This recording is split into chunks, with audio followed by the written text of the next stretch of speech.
Hello, I'm David Hart, and welcome to Assessment 1 for Strategic Management of the Sports Business Environment. This presentation will focus on the International Olympic Committee as a chosen case study. It will attempt to cover the organisation's mission, goals, current state and challenges it has faced and will face in the future from a strategic management stance. Strategic management has been defined by Lynch as the identification of the purpose of the organisation and the plans and actions to achieve that purpose. Slides will discuss the key features of the strategy of the International Olympic Committee, hereafter referred to as the IOC. Firstly, what is the IOC? It is a global sports organisation. The IOC was founded in 1894 by Pierre de Coubertin with an overarching aim to develop the relationships between international governments and the IOC. It is a non-governmental, non-profit organisation with its headquarters in Lausanne, Switzerland. Who make up the IOC? The IOC is governed and controlled by its own members who are self-selected. The complete membership of the IOC usually meet once per year. The Executive Board is responsible for overseeing the administration of the IOC and is made up of 15 IOC members. Roles and functions next. Masson Thibault Misner state that in addition to the Executive Board, the administration under the Director General oversees to the daily affairs of the Olympic movement. This includes assisting host cities, circulating Olympic information and providing general communication with national Olympic committees and international sports federations. The Director General reports directly to the President, and the President has the right to remove any individual who does not adhere to the structure and policies of the IOC. Lastly, what is the Olympic Charter and what is its importance? As determined by the IOC, it is the codification of the fundamental principles of Olympism and the rules and bylaws adopted by the International Olympic Committee. Zakis and Skinner believe that these principles found in the Charter are evident in much of the organisational structure, management and processes of the current IOC operation, guiding the organisation's strategic decision. This slide will look at the mission of the IOC.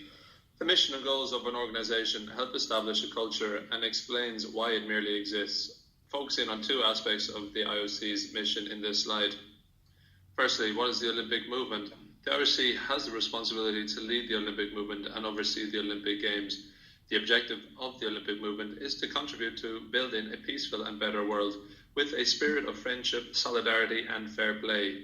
Chatzigiani further explains that its function is based on the articles of the Olympic Charter. It has its own internal structure. Its employees work as international, not national agents. The goal of the Olympic movement is educating youth through sport, practice without discrimination of any kind, and in the Olympic spirit, which requires mutual understanding with the spirit of friendship, solidarity, and fair play. The Games are represented by the 5 continents, the 5 interlaced rings as its world-renowned symbol. The symbol itself represents with the colours of the rings found in each nation's flags worldwide. Pinnacle being the bringing together of the world's best athletes at what is argued to be the greatest sports festival, the Olympic Games, every 4 years. Secondly, to promote Olympism. What is Olympism? Olympism is a philosophy of life blending sport with culture and education. Olympism seeks to create a way of life based on the joy found in effort, the educational value of good example and respect for universal fundamental ethical principles. Analysing the approach the IOC would take from a strategic process aspect, it could be said that it is a prescriptive approach. This has characteristics of being intentionally designed, implemented from the top down and hierarchical. Looking now at the EVR congruence model, this is a key strategic concept which aids an organisation to assess their current strategies and strategic requirements. Ideally, the IOC should have a close link with its external environment, which is heavily supported by its values and resources as an organisation. Therefore, if the IOC was to have these in place, it would result in a congruent organisation and in turn have a positive effect on its goals. E for external environment. Although this will be explored further in the presentation, the external environment of an organisation can be succinctly described as everything that surrounds the IOC. This includes the industry and its competitors. V for values. In order to have a congruent organisation, the external environment would be aligned with its values and resources. Amis, Slack and Hinnings explain that the values that are most critical in determining whether change will take place are those held by the organisation's most influential members. As such, it is the leadership of the organisation that either enables or prevents change. This is also prevalent in the IOC. As previously discussed, the IOC is governed by its own members and led by the President, the Executive Board and the Session, who ultimately decide the direction in which the organisation goes. Or for resources now, Resources can be seen as assets that add value in the organisation and provides an organisation with capabilities. There are both tangible and intangible resources held by the IOC. An example of tangible resources would be their office building and headquarters in Lausanne, as well as the capital they possess in the bank. Their intangible resources would be the worldwide reputation that precedes its name and their brand as the IOC, including networks and the culture of the organisation.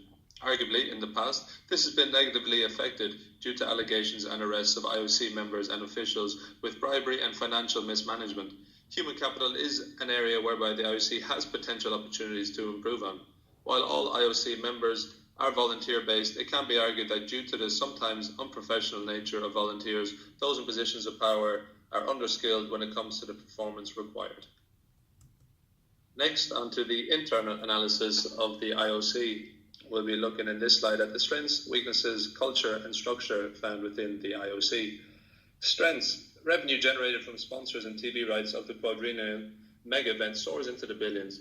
Taking the most recent Summer Games as an example, Chapman outlines how TV companies for Rio 2016 paid more than $4 billion to screen the 19-day Festival of Sport, while the 11 global sponsors bankrolled in Rio 2016 have a combined market value of over $1.5 trillion. A result is this then enables Olympic solidarity, through which every NOC receives capital to finance their sporting programs. The IOC is deeply rooted in tradition and history as far back as the first Olympiad in Greece in the year 776. In 2010, the IOC conducted their own SWOT analysis. Their findings were that their strengths were a huge volunteer base who were necessary for the Olympics' mere existence. However, a lack of trained human resource was also highlighted.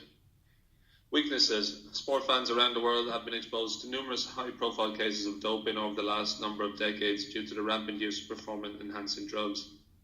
Russia, Sochi state-sponsored doping in Olympic and Paralympic Games will leave behind a black mark on the Games for generations to come. The IOC has endured many corruption allegations. Benitez in London outlined how an Australian official paid $70,000 for the votes of 2 African IOC members, which resulted in the award of 2000 Summer Olympic Games to Sydney. A most recent example is from Rio 2016, where Pat Hickey, former president of the OCI and EOC, as well as being a member of the IOC, was accused of bribery and extortion and was involved in a ticket tout scandal with thousands of high-profile event tickets found in Rio hotel room. This brings the Olympic Charter into disrepute and divides fans globally. Culture. Organisation culture is regarded by Wolsey, Minton and Abrams as the pattern of shared attitudes, beliefs, expectations and assumptions which shape the way people act and interact with them within an organisation. The culture within the IOC is one that continuously aims to promote Olympism. It could be argued that strategic choices that are proposed for the future of the IOC need to be aligned with the current status of the IOC's culture. Structure, lastly. The type of organisation structure within the IOC can be compared to a hybrid departmentalisation structure. A hybrid departmentalisation structure is found within the IOC due to the numerous departments. The number of staff who report to a manager or superior within an organisation depends on the span of control. The IOC Executive Board may delegate powers to one or more of its members, to IOC commissions, to members of the IOC administration, to other entities or third persons. Focusing now on the external environment of the IOC. Firstly, what is an environment? Palmer and Hartley define it as everything that surrounds a system. Systems are self-regulating action contexts which coordinate actions around specific mechanisms or media, such as money or power. The previous slide explored the internal environment of the IOC, and now this slide will analyse the external environment. Both the internal and external environment of an organisation are known as the macro environment. A successful organisation has the ability to study the environment and predict and adapt to any changes. Looking now to the micro environment, which is the industry the IOC is in and their competitors. The organisation is in the sports-based market area and would have competitors such as FIFA and the Football World Cup, which vie for the title of the greatest show on earth. The unique nature and the sheer scale of the multi-sport mega event is that it is more inclusive than that of a Football World Cup. Only 32 nations were represented at the 2018 FIFA World Cup in Russia, compared to over 200 countries at the 2016 Olympic Games. Similar to the IOC, FIFA has had their own issues of malpractice by officials, and even their president, Sepp Blatter, accused of bribery and corruption. FIFA's recent steps taken to ensure transparency and openness surrounding their financial dealings has also encouraged the IOC to replicate this, with annual reports made available to the public on its financial incomings and outgoings. This is positive for the future of the IOC moving forward, with transparency becoming a key area in their strategic planning, rebuilding trust of stakeholders. This slide will look at a PESTEL analysis of the IOC. A PESTEL analysis offers interdependency. One factor can directly influence another. For example, a political aspect being directly related to a legal aspect. For example, hosting the Olympic Games can be a politically fueled decision which has a knock-on effect on the economical aspects. P for political can be linked with economical and social. Despite arguments that sports should be free from politics, it can sometimes be impossible to separate the two. Weiner describes how politics, business and sport have become an interwoven and overtly complex entity. The IOC as an organisation is no stranger to the role of politics, both internally and externally. Postlethwaite and Griggs recognise that the IOC unconventionally balances multiple roles of business, governance, overseeing event hosting, regulator, social activist and so on. It appears that it is not solely just a global sports organisation. There have been numerous examples of the Games being used as an opportunity to display political beliefs globally. Handler argues that politics played a huge role in the 1920 Olympic Games. They had originally been planned for the Hungarian capital city Budapest, but the International Olympic Committee, dominated by representatives from the Allies, moved the event to Antwerp and barred Hungary from participating.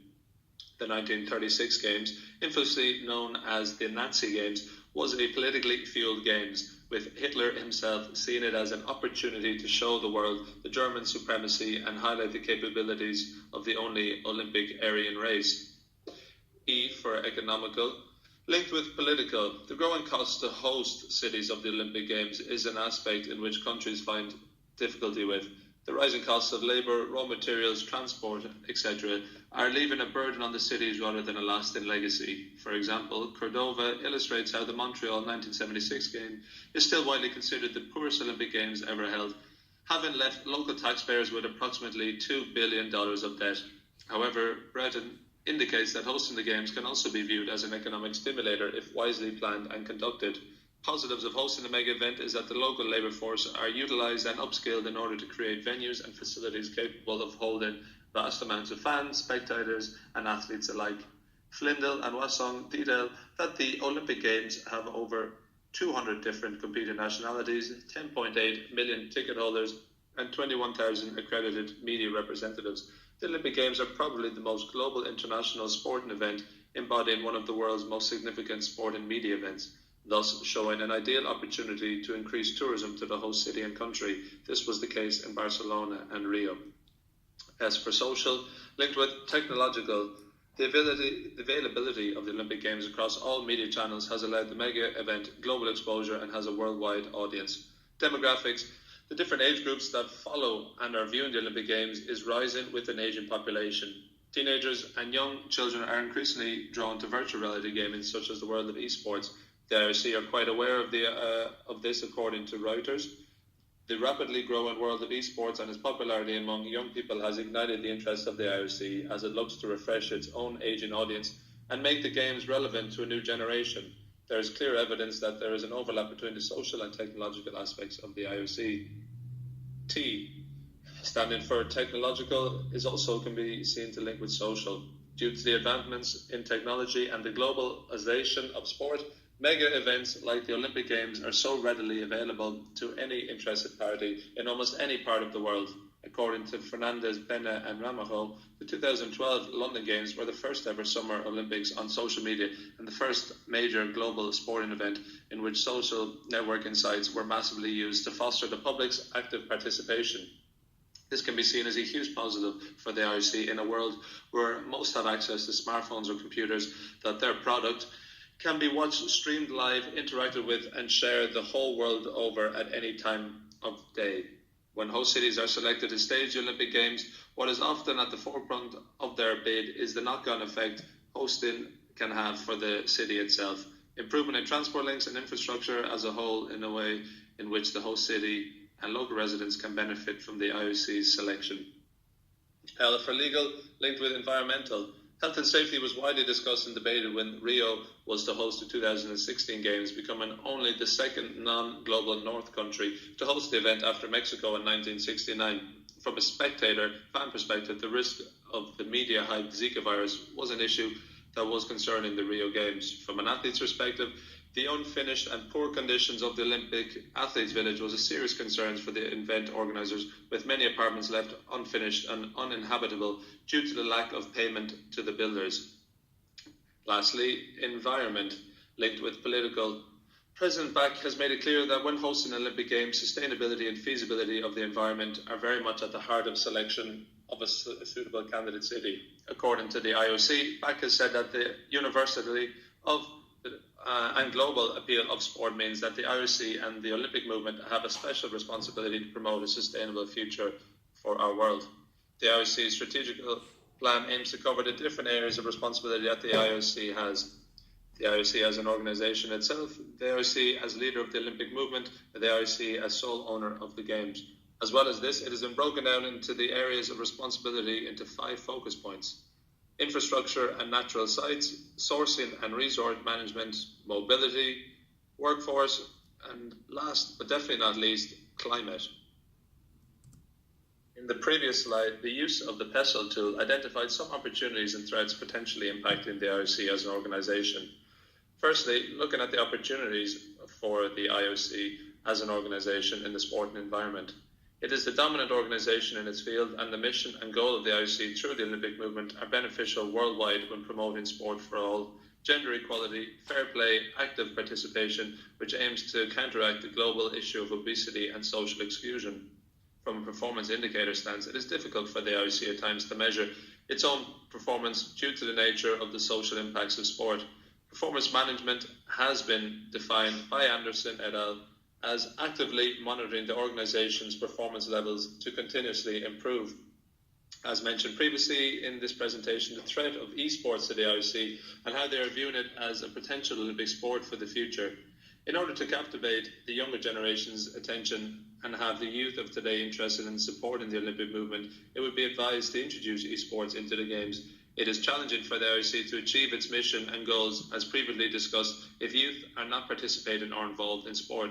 Although positives from the most recent Youth Olympic Festival in Buenos Aires was that there was an equal gender participation for a first time in history, which proves the IOC are achieving some of their goals.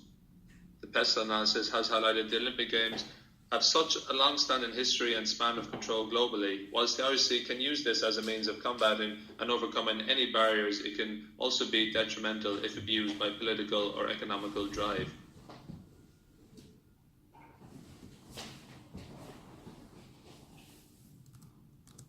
Finally, this last slide, conclusions and recommendations, we'll look at the main points and have them summarized. The aim of this presentation was to investigate the organization's mission, goals, current state and challenges it has faced and will face in the future from a strategic management stance. Although the IOC implements a prescriptive strategical process, it cannot be in isolation without taking into account the emergent styles which results in potential strategic drift. The IOC has been recognised to lose touch with its environment due to complacency and failure of its members to act accordingly and scan the external environment correctly. Effective scanning needs to occur if the IOC are to adopt and conform to the ever-changing environments, especially in the world of sport. After discussing the 2 strategic elements of the IOC, the following conclusions and recommendations can be drawn. Leading the Olympic movement and the promotion of Olympism.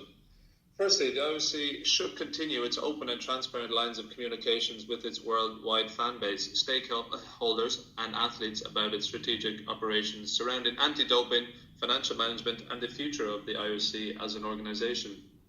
Secondly, the IOC should cease in selecting host cities incapable of dealing with the burden left by the aftermath of the Games, in particular the financial debt.